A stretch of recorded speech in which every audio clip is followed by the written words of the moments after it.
Hello, bachcho, let's read the question. The question says a charge plus Q at A produces an electric field and electric potential V at D. If we now put charges minus 2Q and plus Q at B and C respectively, then the electric field and potential at D will be. तो इस question में हमें ये बोला गया कि हमारे पास एक चार्ज है प्लस क्यू ए पे और सेम जो कि प्रोड्यूस कर रहा है इलेक्ट्रिक फील्ड ई और potential V at point D. ठीक है, ये हो गया हमारा पॉइंट डी। सिमिलरली हमने यहाँ पर पॉइंट बी पे माइनस 2Q पुट किया है और पॉइंट सी पे हमने प्लस क्यू चार्ज पुट किया है। तो जो हमारा डी है उस पे इलेक्ट्रिक फील्ड और पोटेंशियल कितना होगा। ठीक है, तो अगर हमारा ये पॉइंट ए पे प्लस क्यू चार्ज था, ठीक है, यहाँ पे ये इलेक्ट्रिक फील्ड कुछ इस डायरेक्शन में ये प्रोड्यूस करेगा। ठीक है, ये हो गया हमारा ई। सिमिलरली ये जो सी पॉइंट पे जो प्लस क्यू चार्ज है उसके कारण जो इलेक्ट्रिक फील्ड प्रोड्यूस होगी वो इस डायरेक्शन में प्रोड्यूस होगी।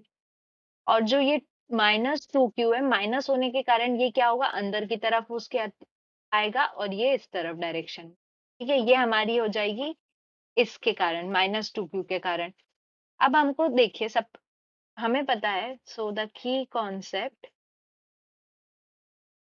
This question is electric field due to charge q at distance a is given by electric field हम कैसे लिखते हैं, E is equals to KQ divided by A square। Similarly हमारा जो पोटेंशियल होता है and potential V is equals to KQ divided by A, ये हमारा पोटेंशियल होगा। ठीक है, और ये जो A है ये क्या है, हमारा ये डिस्टेंस है between point A and point D।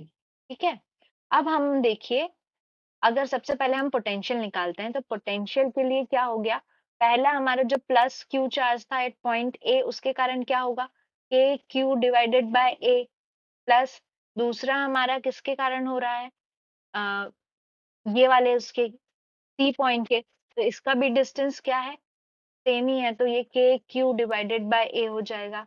अब देखिए ये जो बी से जो ये डिस्टेंस है इसको कैलकुलेट करने के लिए पहले हम देखेंगे कि ये जो 120 डिग्री हमारा एंगल बन रहा है ये यहाँ से डिवाइड हो जाएगा इक्वल। क्यों, क्योंकि हमारा जो डायगोनल है वो बीच से डिवाइड करेगा। ये कितना हो गया, ये हो गया हमारा 60 डिग्री, ये भी आ गया हमारा 60 डिग्री।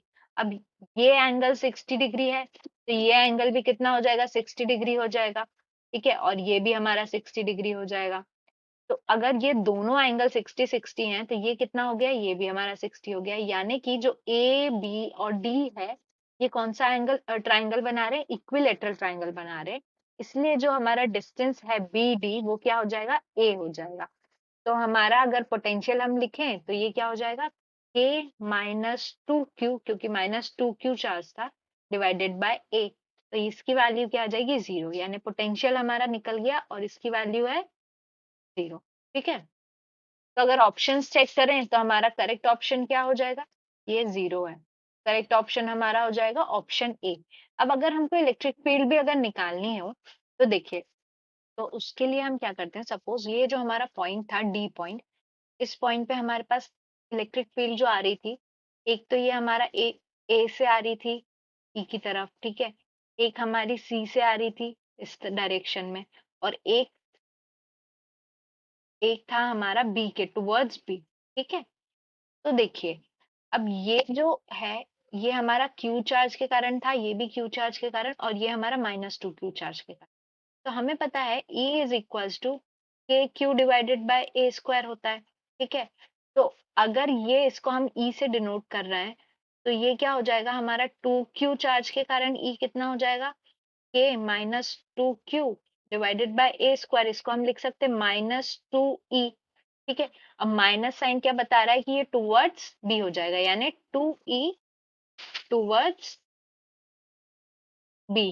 ठीक है, ये हमारा पॉइंट डी था।